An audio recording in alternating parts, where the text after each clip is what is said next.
if I'm coming back to Nigeria, I am coming back with a master's degree. I will not drop out. You know. Wow. Then at that point, then it was like, let's go. That goal that I had was everything I needed. Yeah, who like promised me like, you know, when you get here, everything is rosy and stuff like that. Even my laptop, my personal laptop I was using in Nigeria, I had somebody here who told me like, you know what? We don't need it. That shit out, you don't need it. I will give you a new laptop. At the airport, I gave someone my laptop. Wow. So I got here and I called the person and was like, you know what, things are wrong. So I came here to study management information systems without a system. I think that was the problem. Yeah. Because I was receiving calls, you know, but I knew that the problem was what I was saying. I got to realize that from Nesby, and it transitioned till I finished the university. But I was working there to pay my fees, to pay my bills, and to do stuff for myself, you know. And at the same time, I was trying to live the life that I was living in Nigeria, which was hard because it was really hard because I never had the means anymore to do some things that I exactly. Exactly. So I can remember my first day working at the cafe, and then it was crazy. Like I bought the black clothes, put nets on my head, then I looked at the mirror and I started crying. Tolu just called me. Like, okay, before then I told God too, I was like, God, you know what? I have two options now. Now I had money already because then I was working at the cafeteria in Bowie State then. That's another story. I was working at the cafeteria in Bowie State then. When I first got, my friend Toby was working there, but Toby wasn't working there to pay his fees. He wasn't working there to pay his bills. Toby was just working there because I needed money to spend. Yeah. That was why I was working. Yeah. So Toby was enjoying working there, like, you know what? If you fire me today, I'm fine. Yeah. If I feel like I don't want to work today, Toby will come like, hello, I'm not working today. Toby's fine. But I was working there to pay my fees, to pay my bills, and to do stuff for myself, you know. And at the same time, I was trying to live the life that I was living in Nigeria, which was hard because it was really hard because I never had the means anymore to do some things that exactly.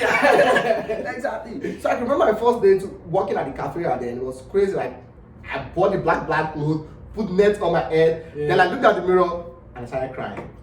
Wow. In the back, I was like, if this is what I came to do in America, then why didn't I just stay in Nigeria? They didn't chase me away in Nigeria, you know?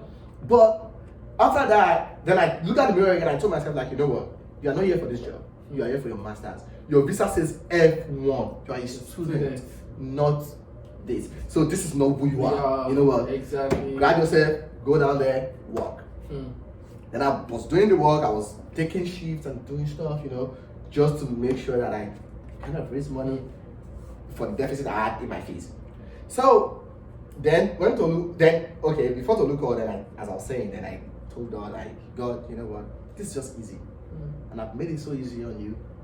So if you want me to go back to Maryland, give me that scholarship. If you don't want me to go back to Maryland, don't give me that scholarship. I don't want it. Like, if Maryland is not in my plan, I don't want the scholarship. You know? So I just took my mind off it. I wasn't even thinking about the scholarship anymore because, well, I had a backup plan. And guess what? I got a job already in a private A&M with scholarship. Wow. So I was like, you know what? I have a job at Prairie already. Exactly. So then my friend was coming from Nigeria. My friend that we were processing in Canada together, So I told her already that, you know what? Don't come to Bowie anymore. Come to Prairie View. Then we did this admission stuff. Then he also got a job already in Prairie View. So we're already like fantasized like we'll get an apartment for ourselves, we'll enjoy Prairie View. Exactly. In Texas, you know. So at that point, I forgot about the prayer I prayed that God, Bowie up, you know. I forgot that prayer. I was ready to go to Prairie View, you know. Until that day, I was playing basketball with my friends. Then I was just sitting on the lawn, like I was so tired, I was sitting on the lawn. Then Tolu called me like, Wole, you have a package with your graduate school, whatever. But I know you've gotten it. I'm like, how do you know? He said, I've been in Bowie State for like 1 year now. Like he said, if you don't get it, it's just like one shit. So I feel it, and this was more than one shake. So that means you got it. I'm like, okay, open it up. Then you open it, like, wow, like, you got it. Then I was happy at that point. I was happy, but I wasn't sad. Okay. I was just happy that I got it, but I'm like, I'm not going back to Glory. I'm like, no, that's my plan. I'm not going back. You know? Then I got to my house and I told my sister, like, just imagine, that's cool. Now they gave me a scholarship. I'm going to Texas, you know. Then, at some point, everything came back to my head. That prayer I prayed came back to my life. It said, if you want, if God has a purpose for you in Maryland, you should get it. If God has a purpose for you in Texas, you shouldn't get it. Now you got it. That means He has a purpose for you in Maryland. So, pack your bags and go back to Maryland. Then my friend already got to Texas already. Then he was calling me like, oh yeah, so when are you coming down? Bro, things have changed. Sorry, I have to Change go your back. plans. Change your plans. I have to go back to Maryland. I was like, wow. So I packed my stuff. I came back to Maryland, you know, very excited. You know, like I was there, struggled for like 6 months. I left and I came back. I'm like, I'm here now. I have scholarship now. I know that my school is sorted out and things like that, you know. Yeah. So at that point, I resumed. Then I was posted to the admissions office and things like that, you know. It was all rosy and everything was making sense. But I had a hard within me that was like, you know what? Life is not just about you. So now you feel you're sorted out for your masters. Literally all I needed to do at that point was just to start talking to recruiters and focusing on how to get a job after my masters. Wow. Like I could literally go to work, go to class, leave school, go home, study on my IT stuff, do stuff for myself, and get a job or something, and move on my life. But I realized that life is not just about me. There are people who are coming behind me who were struggling the first way I struggled for 6 months too, that I need to put in place just the way I was being put in place with people I was talking to in Texas. That were giving me information, telling me about Nesby, telling me about how I need to work hard. I have a friend in New York. We finished in Bowen together in Nigeria. He had his green card already from H1B and stuff like that by the time I was getting here. So I was like telling him that, you know what, if you really want to make it, you have to go all out and study. Like, forget any, there's one thing I want, there's this distraction or whatever. No, you have to go all out. All out. You know, for it. So I'm like, okay. So, you know, those words keep coming to my head once in a while, you know, like, okay, you know what, I'm here for this. This is my purpose right here. This is why I'm here. I need to do this. You know what? Yeah, I could travel, but I'm not traveling right now because I want to focus on this. Like when I'm done with this, you know, then those things will come down. You get? So I was like, I need to be that kind of person too, to the people coming behind me. You know. So from there, I started then too, I worked in admissions. You know, and there was a time myself and my ex-roommate then Tolu were talking about, okay, so now that you're in America, how do you want to how do you want to affect lives? And I said something that said, the way I want to affect life is I want to bring as many people as possible to be where I am. That's how I want to affect my life, people's lives. Like whatever, like if I'm right here and I move right here, everyone right here, I want to bring you right here. If I go right here, I want to bring you right here. That is my life philosophy. That's true thought leader. That's the way we live our lives. So at that point, I got here in less than 1 year that I got here. At least I could say that more than 6 or 7 people came to America through me, through the grace of God. Yeah, definitely. You know, because there were other people who applied, who went to the embassy that they didn't get the visa anyways, you know. So then I was as they were getting their visas. So let's clarify that it wasn't like he was giving them admission letter. No, he helped them through the process. Something yeah. that looked complex, he made it look simple to them, and that's what we're actually trying to do here. Right. To situations that makes that's kind of complex, that's kind of difficult for people that are not here. We kind of try to see how we can make make life easy for ourselves. We've been through the rough part. Not everybody should also follow through that rough part. We follow through. Right. We should be able life to should be easier for other people too. Right. Yeah, and that's the way it should be. Right. Yeah. Right. So I wanted to ask you. So yeah, you're talking about affecting lives. So Yeah. I while you were in Bowie State University, I know you were the president of International Student Association, right. which is amazing, right. which is great. You guys did amazing stuff there. You know, tried to make your presence felt in Bowie, and you guys left a good legacy over there. So that is really, really amazing. I've seen you even while I'm a testament to what you just said. So while I was in Nigeria, I was also planning on coming here, and my other brother was your friend. Was your friend back in Bowen. Yeah. So they went to Bowen together. Sometimes I used to confuse Bowen and Bowie. Exactly. So and he helped me out. I already got my admission there, but was pushing me through and like saying, "Hey, this is a need." Even I think I was disturbing at some point because I needed to ask, how much do I need to spend? I was spending every month. At some point, I thought I was like, you know what? Just come. I have no problem. Just come. So that's one part that I can. Personally, I'm just testifying to the fact that you honestly have really helped people, and not just me. I know a lot of people that you have helped, even while people make mention of you, your what you've done, how you push them, and things like that. So definitely, God has been so good. God has been so good. Yeah. So I also want to talk about I think you're talking about your getting that full-time opportunity. I know you're about graduating and you had a lot of these opportunities here and there, and I think you're able to get internship. Did some internship too? I did one at yes. So and it was students with wow. Do you want to share something about how it happened or something little about it was through NetB. I think there was a link sent out or something.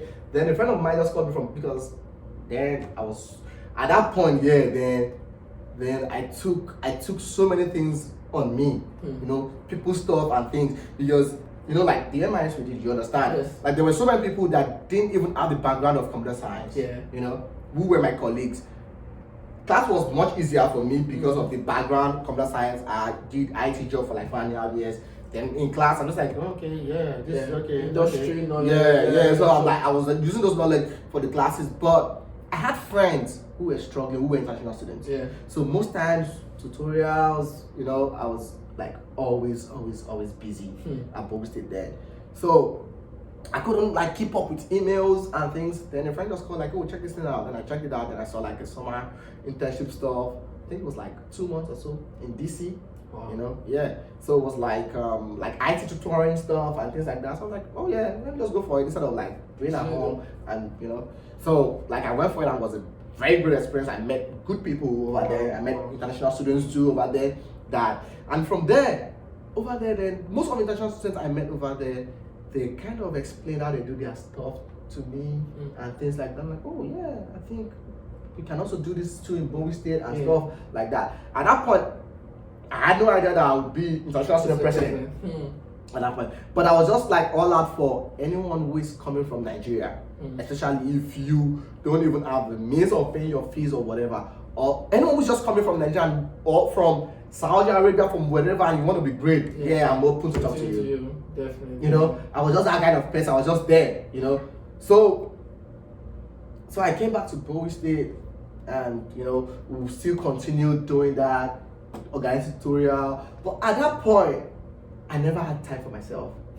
I never had time to keep up with my family. I never had time to do anything for myself. You got lost into it. I got lost. And you know, we have to be very careful. You have to be very careful. You have to help people, but you have to take care of yourself. Take care of yourself. Take care of yourself. You know, no matter what. Because I totally lost it at some point. There's no way you can even help people if you don't even help yourself. Help yourself, you know. Even just like you said, you want to bring people from here from here, if you're here, bring people to here. Yeah. Now, if you bring people to here, that means you also have to go. You have to go. You have to go. So that you can bring them here. Yeah, right. So that's the point. Or Yeah. else they will just leave you. They won't leave you. I'll be like, that happens a lot. yeah, you know. So So it was like that. I was exhausted at that point. Then you know, frustration set in. There's some things that I don't have to yell at. I'm just like yelling over some little things and things like that, you know. So, but with time, then I was like, I still wanted to, because to myself, I'm like, you know what, Wole, God has sorted you out. You are fine. Your priority now is helping others. Yeah. You know, I just want to help others. I want to do more for others. You know. So I was really into it. Then I realized that at that point in Bowie State, international students were underrepresented. At that point, we needed a voice. You know, like there was a time we went to career fair in Bowie State, and literally all the companies over there, they only wanted someone who is with green card or who is a citizen. And I'm like, I can do this job. I have smart people from Nigeria, from Saudi, smart people who can do these things excellently well. But you can't employ them. Why? Because they're not from here. So if you wouldn't make provision for us, then why did you give us the admission to come down here?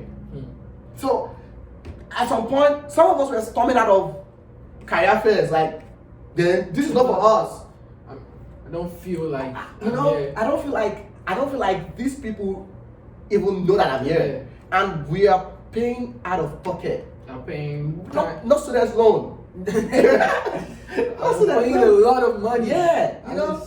So at that point, I was like, you know what? We need somebody who is an international student to be in a great position to fight for us. We just don't want people who will be there and who will just do stuff for the interest of whatever.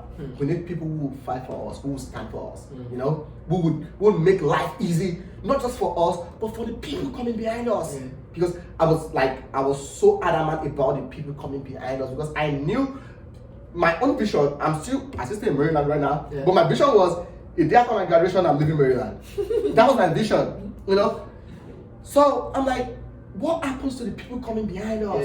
If we are all like saying that, you know what, I'm just facing my life, I don't care about you, what happens to people coming behind? So you want them to go through that struggle again. So I'm like, you know what? And I told my friend Toby, I woke up one morning and I told Toby, I'm running for president of GSA. Oh wow. I said I was running for vice president GSA. That was my plan. GSA is Grad Association. Yeah. So I said I was running for Grad Association vice president. From there, I can affect international lives. That's my plan. Like, you know what? I don't want to be their president. It's fine. Then I started stuff. Then we started. Then everyone will like the motive and stuff like that. So we attended some meetings, GSA meetings for those candidates and things like that. Then we're like sharing our vision for GSA and things like that.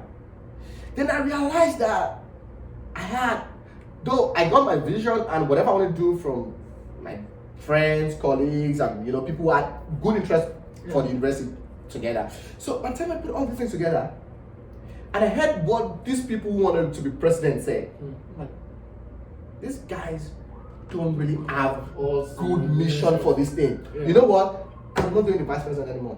I'm going for the president.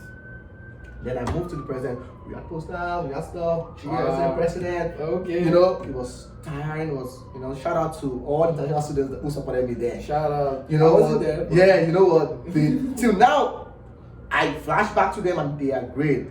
Laide, for me, I had a lot of people who stood by, not by me, not by Wole, who stood by the mission, the vision of the stuff, Some of them didn't even talk to me, but I don't even talk to some of them before, but they're like, if this is your vision, then I support this vision. They were all out for the stuff. Then, some politics. Then we had election. I was leading an election. Then some politics things happened. Boom. Then, okay, fast forward. Fast forward. But that's the way it is. Yeah, to God be the glory. It does, yeah. To God be the glory. To God be the glory. Yeah. So then they brought up ISA. Yeah. You know, when they brought up ISA, Which is International Student Association. Yeah. When they brought up ISA, I was like Saul. Apostle Saul. I was against ISA. Wow. Yes, I was against ISA. I never liked the mission of ISA. Okay. No, don't let me put it that way. I like the mission of ISA, but I never liked that we had to create a group to achieve that mission. I feel we can achieve this mission through the Grad Association and the Student Government Association. SGA. Through those mediums, we can achieve that. That was my plan. Like, okay, you know what? Let's penetrate into these ones that they have. Then let's use that to bring up international students. But ISA came. Then when ISA came, then shout out to Amina. She supported the motion of ISA. Yeah. We had issues then because I never supported ISA then. You know. Then when ISA came up, then there was this meeting with the national students body and things like that, and I was being called to the meeting. I was like, okay, so what do we have? Then they were like, so we want you to be president of ISA. I was like, no, never. Like, I told people not to support ISA. You know what me to become the president of ISA? No, I know I like the vision, I like the mission, I like everything about ISA. It's good for us, but we can have ISA. We can have like GSA and ISA. You know, that kind of thing. Yeah, not just have it because I think. My point was that we shouldn't segregate anybody. That was my point then. Like, international students shouldn't be segregated. I shouldn't feel like, okay, I'm ISA, I'm not GSA, you know. But they understood my point and they made me understand that, you know what, you can be ISA and you can be GSA. I'm like, oh yeah, that's true. You know? That's true. Like, and I was like, you know what, okay, I support your mission, but I would have to think about it in being the president of ISA because my vision is for GSA, not for ISA. So, and I wouldn't want to take a post that I don't have a vision for, you know, like, so I need to draw out plans, I need to meet with people, I need to be like, okay, now we can start ISA. So, I met with Mr. Batten, I met with Amina, I met with so many people, then we came up with a concrete plan. I'm like, this plan is interesting, now let's start ISA. That was I became the first president of ISA. Wow. At Bowie State University. You know. Wow. Then you know the plan for ISA then was to build a long-term thing. That was the plan. You know, because like I tell my executives then that you know what, we are planting seed. If you want to plant a maize now, it's going to come up in 2 weeks. But once you cultivate it, that's it. But if it's like a mahogany tree or something, you plant it there and it stays for years before you even see anything germinate. So I'm like, that is what I want for ISA. I want a good foundation. And it is my administration that is going to lead this good foundation. And the first way to lead, to have this is to bring people together. So how do we bring people together? International students. If you're talking about international students, how do we bring people together? Number one, food. Number two, culture. Yeah.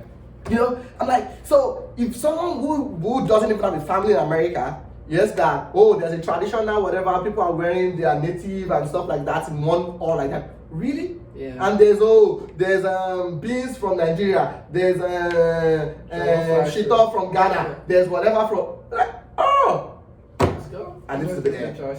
You know, and people who were even Americans who had roots from whatever, they came there too. Yeah.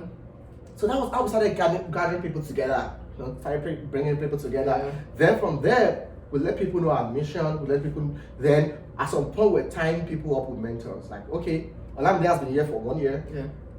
Wole just came in last month. Wole, talk to Olamide. This is a good resource. You know, Olamide will help you out with whatever you need. Okay, you know. So we're like building that up. Oh. We're building a community up because it was like a community that everyone does whatever they want before. Now we all came together, and at that point, when we came together, then we were like sharing ideas, sharing different things. Like, oh yeah, you can apply to job in this place, you can do this here, you can do this, you can do that. Before you know it, then it started growing up. It started growing. Then I was the president for 1 year.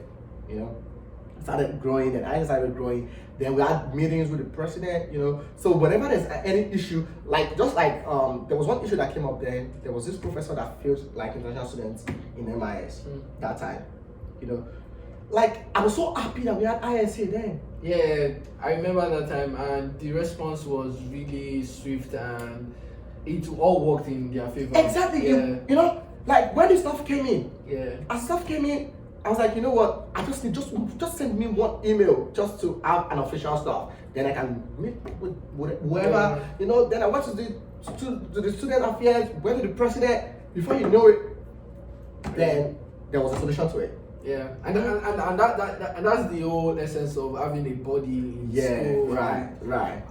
It's good. Like I think one thing I was seeing in being in university is try to join good associations that that will help you achieve your aim, because it has.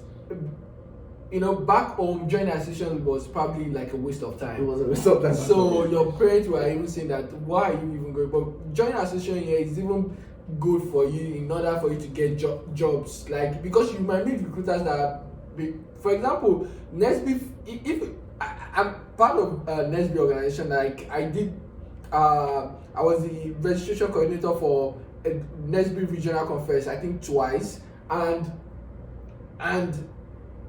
having that on my resume, if I go meet a recruiter and probably talked about Nesby, the person might be actually be just like you because of that, and he or she might actually be also Nesby, or she did Nesby back home. Right. And we started talking about different things. Were you guys part of the convention? Talked about different things that they did while we were in school and stuff like that. All those things really matter when you come into school here, because it creates a community where you can really live out your full potentials and also gain a lot from them too. So it's very good. I want us to quickly just move a little bit further in terms of, I know when you were about to graduate, how were you able to get job? I mean, full time, how easy was it? Just share a story. I know you told me one thing, and I know you're going to share, but talk about it.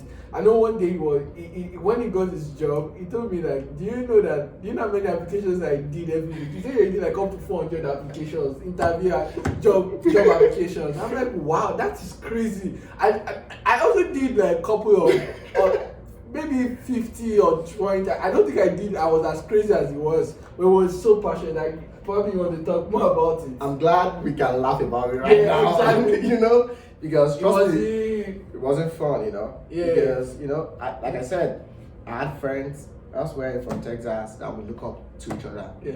And guess what? This guy's got a job. This guy's got jobs 1 year before graduation. Wow. Yeah, Cummins, most of that.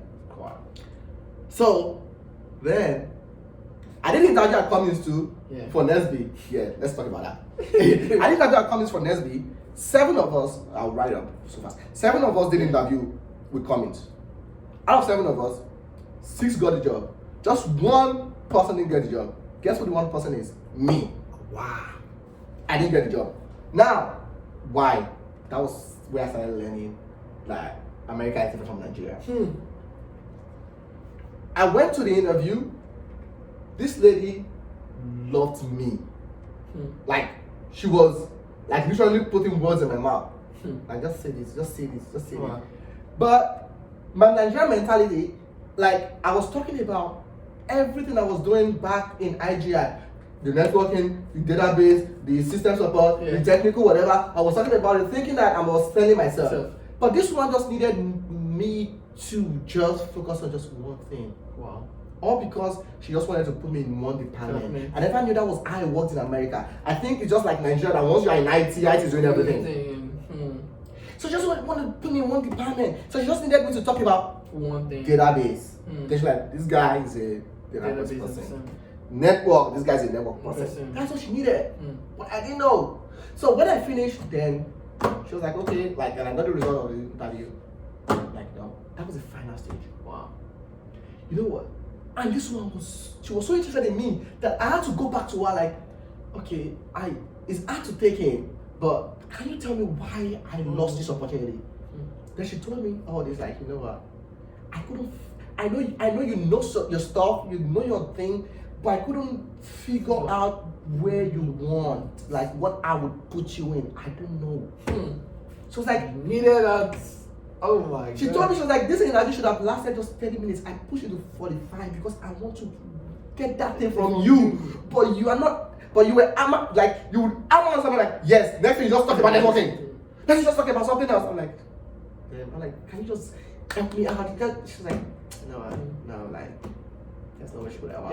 Yeah. But she just wished me well. At that point, I knew, like, okay, now I need to focus on something. You know? So I was like, what do I now have to focus on? So when I came back from Nesby, I came back sober. Because I was like, now what do I want to do?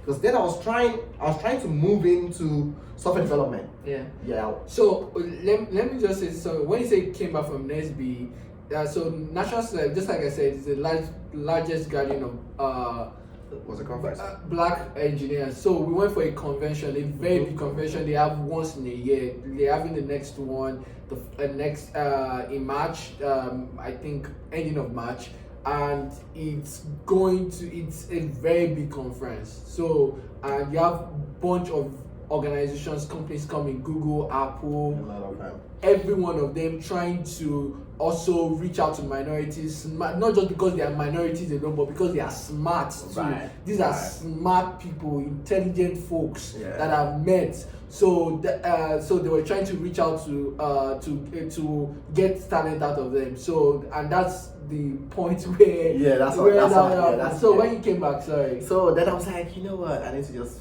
focus on something, you know. And I was like, yeah. So right now I would just focus. Then I was like, okay, right now let me focus on my database system analyst thing I was doing back home. Then I'll get a job from right there. Then I will move into data science. You know, like let me use what I have right now to get what I want. Then from there, then I can develop myself to move higher. You know. At least it helped you to realign what you want to be conventional. Because some people go to NSB and they feel discouraged because they didn't get. I went to NSB twice, I didn't get a job. Twice. Didn't get it. But you know what? I got experience. Yes. I got to know how to do things after NSB. You know? So then fast forward to the job thing, like I said. So ever since then, I was applying for a job. Ever since that NSB, I was applying for a job. That's another episode. How you were able to get your first full-time job. It was crazy. I was doing it, talking to recruiters because I knew it wasn't my resume that was the problem. Because I was receiving calls, you know, but I knew that the problem was what I was saying.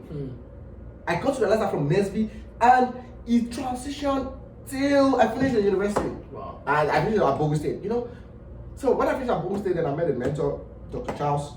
You know, he has like an IT training thing. Then I met with him. Then I had this conversation with him. I told him, I was like, you know what? I'm confident and I'm proud to say, like, I know my craft. I know my stuff. You know, like, I know my stuff. So knowing my stuff is not my problem. My problem is getting the recruiter and the hiring manager to be like, this is the guy. That was my problem. You know? And that's very important. That's the jackpot. That's the jackpot. No matter how you know your, because you have to sell yourself. You have to sell yourself. So the point of selling myself was just, you know, I needed branding. That was why I needed branding. You know. Then when I told this man, then this man was like, that was the first time I met him. Then I was like, you're so confident. What do you know? Then I started mentioning skills. I started mentioning the skills I know. Then it was like, okay, this one, rate yourself 1 to 10. This is rate yourself 1 to 10, 1 to 10, 1 to 10, 1 to 10. Then we didn't finish it, and I was like, you know all this and you don't have a job? That was what I said. Like, why would you have a job? I'm like, exactly. You see your village people. And I'm like, that's why I'm here. Like, I don't know. Then this man spoke to me for just like 1 hour. Do you know after that conversation, I left his office with my shoulders up. Wow. Believing that, see, I can do anything. Because it lifted up my soul at that point. Like, it made me realize the things I have to say. It sent me some recorded interviews that he has done in the past. I listened to him, like, I've been doing the wrong thing all this while. So that was a great move for me. From there, I shout out to my friends that made me up, like the year, and then lift me up with him. Yeah. You know. So then I was like, you know what? At this point, I won't be tired of applying. I will apply as much as possible. I will talk to hiring managers as much as possible, and I'll get as much job as possible. With different mindset. You know, that was it. Because at some point, if I'm applying, like, they won't call me now. Why am I doing this? But now, like, just mistakenly call me. I will show you what I can do. Yeah. It was a different mindset at that point. It changed my horizon. You know, so I did that. Then I applied to 247 jobs in 2 weeks. 247 jobs in 2 weeks. That was the ones I could count. The ones that yeah, that was what I could count. You know, because you know, indeed, it wasn't indeed that you apply in Indeed with 1 week. I'll go to the site to apply. So I will mark it up in Indeed that I've applied. So Indeed was counting it for me. Wow. So that was what Indeed counted. So let's say like my job that I have now at John Hopkins now. I applied for my job. When I applied for my job, then I saw some other like 4 jobs too that I applied for. I didn't count those 4. Oh, okay. I didn't count those ones out of the 247. Okay. That's like so it's more than 100 in 2 weeks. It was more than, you know, I was just applying. Then guess what? I got my job. This is my present job. I got it 2 weeks after I had a conversation with Dr. Charles. Wow, 2 weeks after 1 hour conversation. After 1 hour conversation, right people to talk to you. You know, to change. When I met him, I told him like, this is what I've been looking for. Yeah, exactly. And it happened like, oh my god. Just meeting the right people, telling you what you need to say. Exactly. What, you know. So as I got that, 1 month after I got another job. Wow. The Capital One. Wow. Like, yeah, like that was the one I was telling you this morning about. You know, I got that one straight up with Capital One, and I'm like, okay. Which one? Okay, it's time to choose. Exactly. It's too much. It's too much, bro. Me that I applied for a job for 1 year, 1 calendar year. That money came up then. I was like, okay, you know what? I'll go with John Hopkins about what I have with these people, because my manager at John Hopkins, the staff, everyone loved me. My first appearance, like they loved me, like, oh yeah, like this guy's going to do it. This is what we want. You know, so I'm like, you know what? Let me go to where I'm loved. Exactly. You know, and that's another thing in choosing jobs too. You need to be able to choose the right one. Right. Because it's good to choose the one that has good salary, you know, but also you need to be very careful of the environment, especially if it's toxic. Yeah, you won't enjoy yourself. You beg yourself to like, why? Like, is it worth it at all? Wow, that's big. Thank you so much for coming. I'm really glad that I'm able to do my first episode. I'm so glad. I'm glad that you are the one. Thank you so much. I hope that maybe we'll have you back to do something. Yeah, it's fine. Anytime, I'm open. I guess something else, maybe. Thank you. Yeah. And hey guys, so this is the end of the first episode. I want you guys to like, subscribe, go to my YouTube, or don't even say the YouTube channel for this. I call it a movement, and and the reason I call it a movement is because I feel like internet folks, just like you said, a lot of them are depressed, and putting content out there probably will help give hope, kind of. Right. So that's what I'm just trying to do here, and I hope that somebody here have been really motivated based on things that they've heard and some action plans at the end of the day. Hopefully we'll probably get to see somewhere outside of Maryland or maybe within Maryland, and we're like, hey, I watched your YouTube and channel and things you said, and I was impacted by it. That's the hope of this movement. Thank you so much, and hope to see you some other time. Yeah, thank you. Yeah, take care. Bye. Bye.